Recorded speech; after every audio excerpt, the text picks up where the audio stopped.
मेरे कहने का अर्थ है कि अगर नहीं पढ़े हैं तो एनसीईआरटी के संघवाद को पढ़ें, उसके बाद हम लोग मुद्दा का डिस्कस करेंगे यहाँ पे, ठीक है?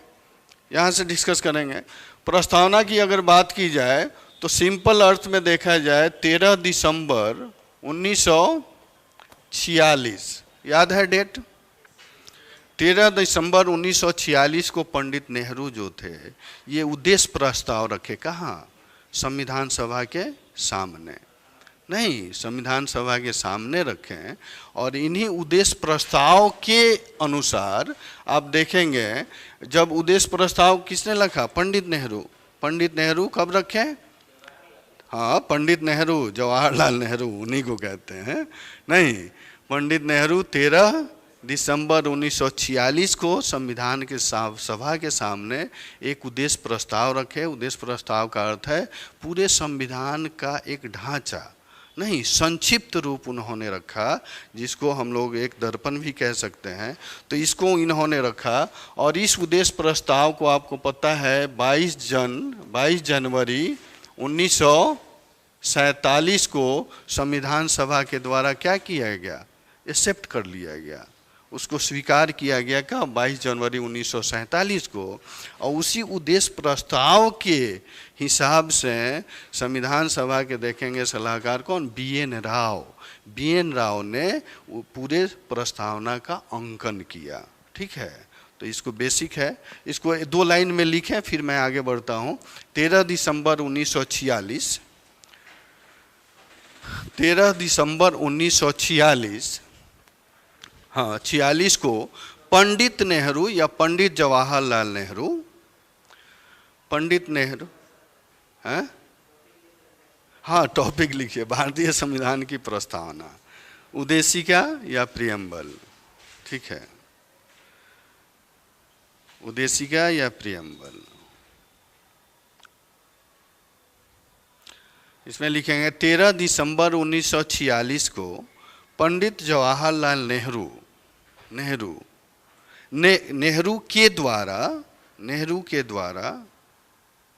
भारतीय संविधान सभा के समक्ष, नेहरू के द्वारा भारतीय संविधान सभा के समक्ष उद्देश्य प्रस्ताव प्रस्तुत किए गए।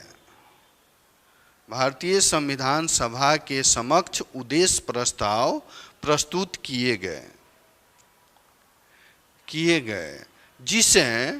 जिसे भारतीय संविधान सभा ने प्रस्ताव प्रस्तुत किए गए जिसे भारतीय संविधान सभा ने 22 जनवरी 1947 को 22 जनवरी 1947 को पारित किया। बाद में इसी उद्देश्य प्रस्ताव के आधार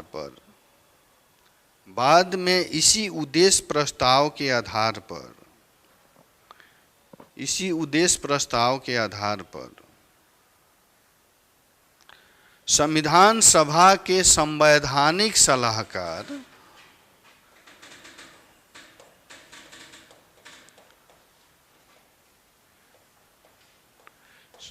संविधान सभा के संवैधानिक सलाहकार कौन थे? BN राव। संविधान सभा के संवैधानिक सलाहकार BN राव द्वारा भारतीय संविधान के प्रस्तावना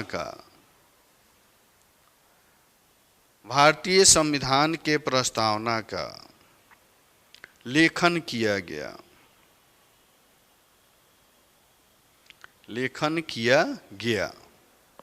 नहीं, भारतीय संविधान के प्रस्तावना का लेखन किया गया, ठीक है जी। चलिए अब हम लोग देखेंगे कि भारतीय संविधान की प्रस्तावना जो है इसको हम लोग 4 भागों में बांट के समझने की कोशिश करेंगे। भाग का अर्थ है यहाँ सेक्शन, नहीं यहाँ सेक्शन। 4 भागों में भारतीय प्रस्तावना के समझने की कोशिश करेंगे कि भारतीय प्रस्तावना आखिर है क्या। नहीं तो पहले सेक्शन में देखते हैं कि भारतीय प्रस्तावना जो है ये क्या है? संविधान के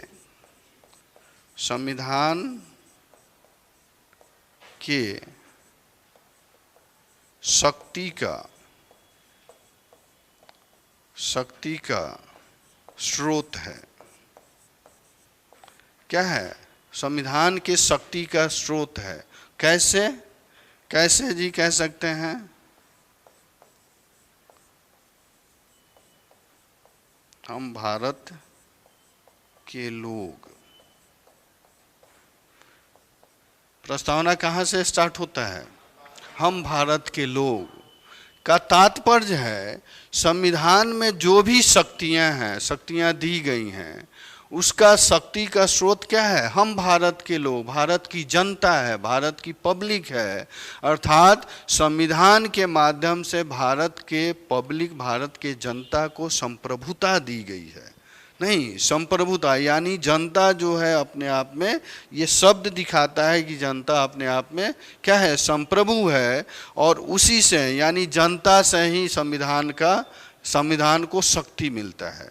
ठीक है, इसकी चर्चा हम लोग यहाँ करते हैं। अर्थात कह सकते हैं, अर्थात भारत की जनता ही संप्रभु है। भारत की जनता क्या है जी? संप्रभु है। और आगे हम लोग समझेंगे कि ये भारत की जनता संप्रभु कैसे है, इसका वैधानिक अधिकार कहाँ मिलता है उसको। जब भारत की जनता लास्ट में जब भारतीय संविधान को आत्म अर्पित करती है, तब वहाँ क्या हो जाता है? वहाँ वैधानिक अधिकार मिल जाता है। ठीक है, तो यहाँ हम लोग ये समझने की कोशिश कर रहे हैं कि भारतीय संविधान जो है, इसके शक्ति का स्रोत कौन है? भारतीय जनता है। नहीं, भारतीय जनता है। दूसरे सेक्शन या भाग में ये देखेंगे नहीं कि संविधान की प्रकृति क्या है। पहले सेक्शन में क्या बता दिया कि भारत के लोग यानी शक्ति का स्रोत कौन है? भारत की जनता। नहीं, दूसरे सेक्शन में प्रस्तावना हमको बताता है कि संविधान की प्रकृति या संविधान की प्रकृति या राज्य की प्रकृति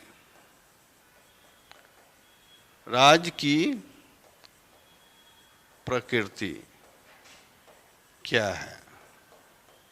संविधान की प्रकृति या राज्य की प्रकृति क्या है? दूसरे भाग में हम लोग देखेंगे। तो राज्य की प्रकृति या संविधान की प्रकृति क्या है? हम भारत के लोग भारत को संपूर्ण प्रभुत्व, संपन्न, समाजवादी, लोकतंत्रात्मक गणराज्य बनाने के। तो प्रकृति क्या हो गया? यहाँ देखेंगे, हम भारत के लोग यानी संविधान की प्रकृति को उद्देशित करता है। यानी हम भारत के लोग भारत को संपूर्ण प्रभुत्व, समाजवादी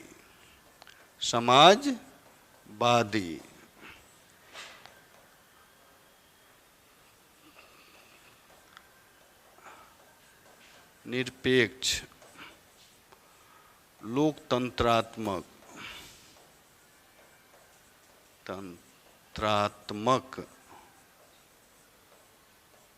गणराज्य है ना जी। यही तो प्रकृति है। नहीं, यानी क्या है? समाजवादी राज्य की संकल्पना है। हमारे संविधान में क्या है? समाजवादी राज्य की संकल्पना है। समाजवादी राज्य का तात्पर्य क्या है? समाज के सभी वर्गों का सहयोग हो, यानी राज्य में सभी वर्गों का पार्टिसिपेशन हो। यानी जो आर्थिक संसाधन है उस पर समाज के सभी वर्गों का समान प्रतिनिधित्व हो, उसको हम समाजवादी राज्य कहते हैं। तो ये राज्य की प्रकृति निर्देशित करता है। यानी राज्य कैसी हो? समाजवादी राज्य की स्थापना। नहीं, पंथ निरपेक्ष और समाजवादी, लोकतंत्र और गणराज्य। ये क्या है? ये प्रकृति दिखाता है। यानी प्रस्तावना क्या है? संविधान की प्रकृति क्या है, राज्य की प्रकृति क्या है, इसकी चर्चा करता है। किस रूप में? समाजवादी राज्य की स्थापना के रूप में। लोकतंत्रात्मक गणराज्य की स्थापना के रूप में, पंथ निरपेक्षता के रूप में। नहीं, इसकी बात यहाँ पे की गई है। और तीसरे सेक्शन में देखेंगे, तीसरे भाग या सेक्शन में देखेंगे कि यह सारी चीजें किस रूप में, समाजवादी राज, पंथ निरपेक्ष, लोकतंत्रात्मक गणराज्य किस रूप में? स्वतंत्रता, स्वतंत्रता, समानता, समानता, न्याय, है ना जी, इसी रूप में स्वतंत्रता, समानता, न्याय। स्वतंत्रता, समानता, न्याय किस रूप में? यानी स्वतंत्रता, समानता यानी पब्लिक जो है यहाँ पर, इसको पूर्ण स्वतंत्रता दी गई है। स्वतंत्रता का अर्थ है कि जनता कोई भी गतिविधि करता है उसमें किसी का हस्तक्षेप न हो।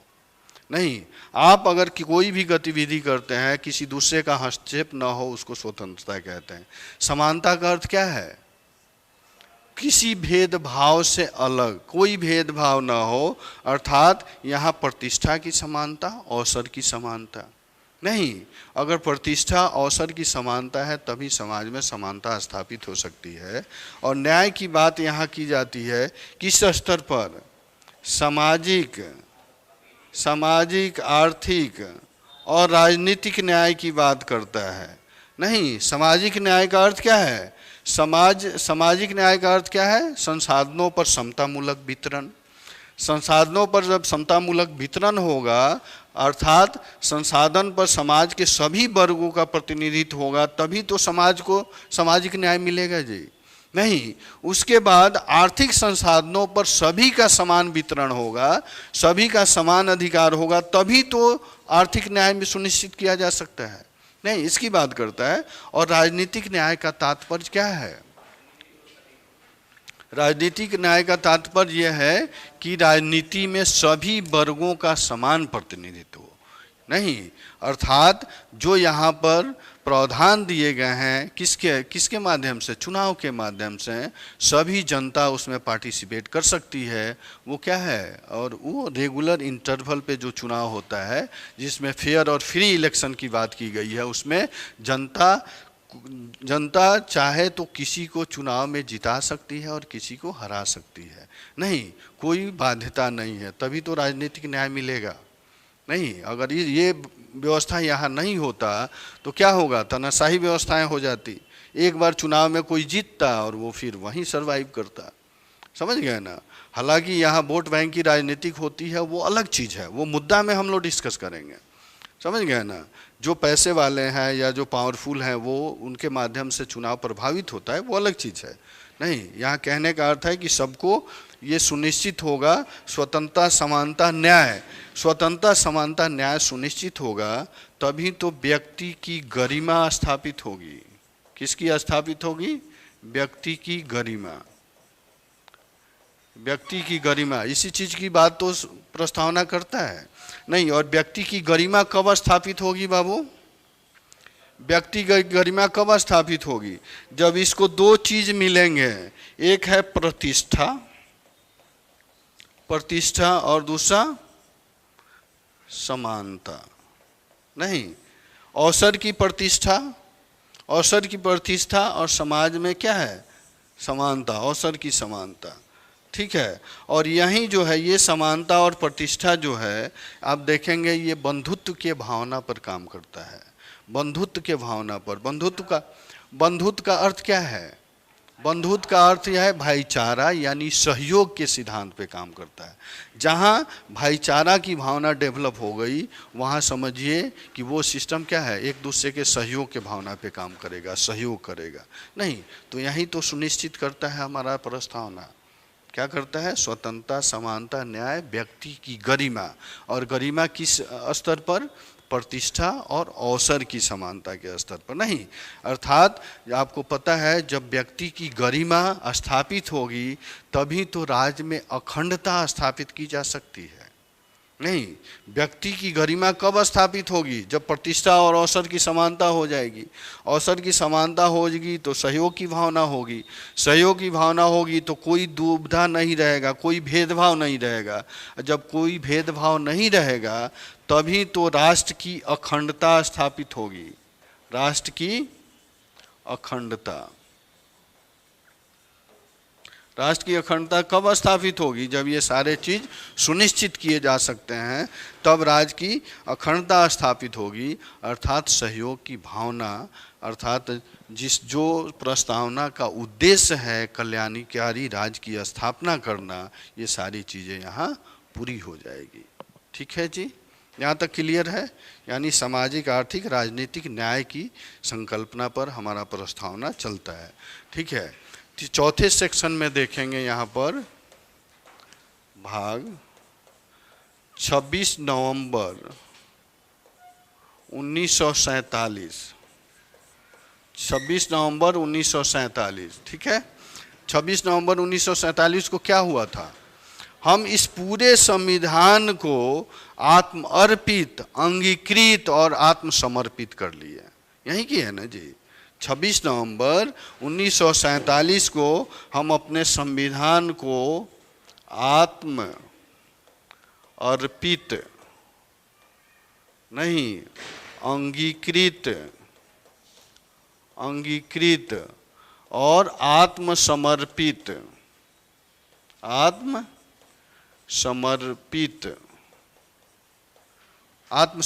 किए। ठीक है, पूरी है आपके प्रस्तावना में है कि नहीं? आत्मर्पित है, समर्पित है, अंगीकृत है, नहीं है ना जी? यानी 19 नवंबर 1947 को हम पूरे इस व्यवस्था को आत्मर्पित, आत्मसमर्पित और आत्मसमर्पित और अंगीकृत, यानी हम अपने जीवन का हिस्सा बना लिए। हाँ 1947, हाँ सॉरी, हाँ 49, 26 नवंबर 1949 को इस पूरे व्यवस्था को, यानी पूरे संविधान को क्या किए? हम आत्मर्पित किए, अंगीकृत किए और आत्मसमर्पित किए। जब हम पूरे व्यवस्था को आत्मर्पित और आत्मसमर्पित किए तभी ये जो संप्रभुता हमें मिली थी यहाँ आकर के क्या हो गई? यह वैधानिक हो गई। ठीक है, यहाँ तक ये संप्रभुता का अर्थ क्या है? पूरी शक्ति जनता के हित में है, यानी जनता संप्रभु है नहीं, और जनता संप्रभु तो थी ही, लेकिन जब हम पूरी संविधान को आत्मर्पित, आत्मसमर्पित किए और इसके हम अंग हो गए तो ये क्या है? ये वैधानिक रूप से हम समर्पित हो गए, वैधानिक अधिकार मिल गया। ठीक है, अर्थात ये कह सकते हैं ये सारे चीज क्या है? सारे वैधानिक अधिकार हैं हमारे, है ना जी? वैधानिक अधिकार है, अर्थात लोगों की संप्रभुता जो थी, यहाँ पर लिख लेंगे नोट में, ये ऐसे डैश देंगे और इसको ख़त्म करेंगे यहाँ आत्मर्पित, आत्मसमर्पित पर, और यहाँ नीचे नोट बना के लिखेंगे, नोट इस एरो पर नोट में लिखेंगे कि लोगों की संप्रभुता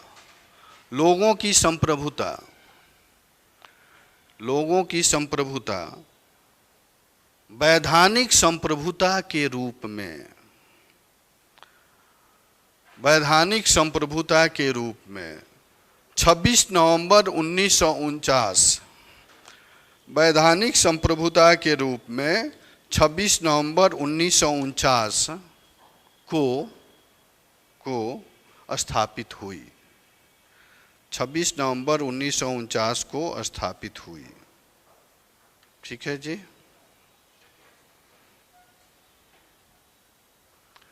क्लियर है? ये मैं सिंपल तरीके से यहाँ आपको डिस्कस करने की कोशिश की। आप जब प्रस्तावना पढ़ेंगे तो यही सब चीज़ों की चर्चा है, यही तो प्रस्तावना है जी।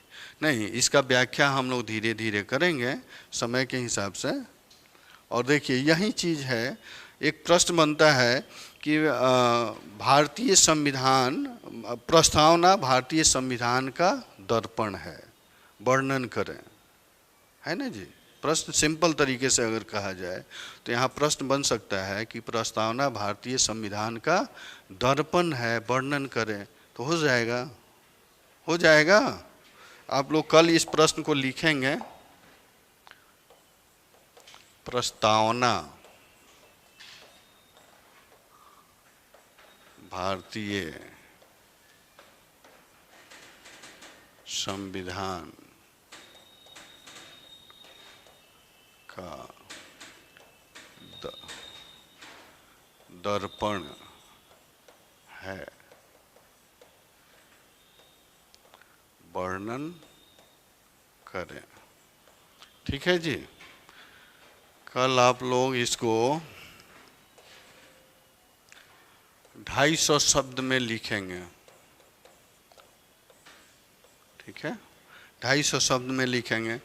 फ्रेमवर्क देखें तो सिंपल तरीके से भाग 1 प्लस भाग 2 भाग 3 प्लस भाग 4 है ना जी।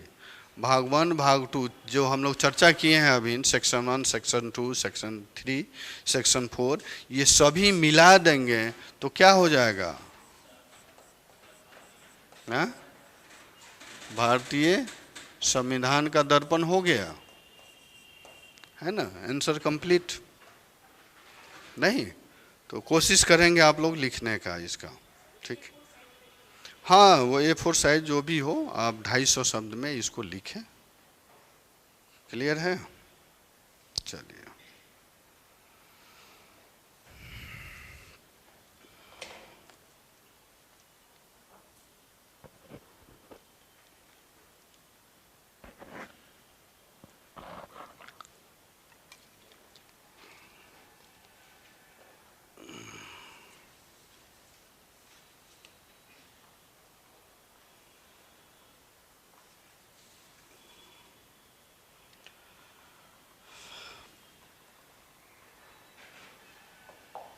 मिटा दें इसको, कोशिश करेंगे। एक प्रश्न बना था बीपीएससी 62 में, 63 में प्रश्न बना है, वहीं से हम लोग समझने की कोशिश करेंगे। प्रश्न, हिंदुत्व की अवधारणा क्या है? इसको लिखेंगे आप प्रश्न।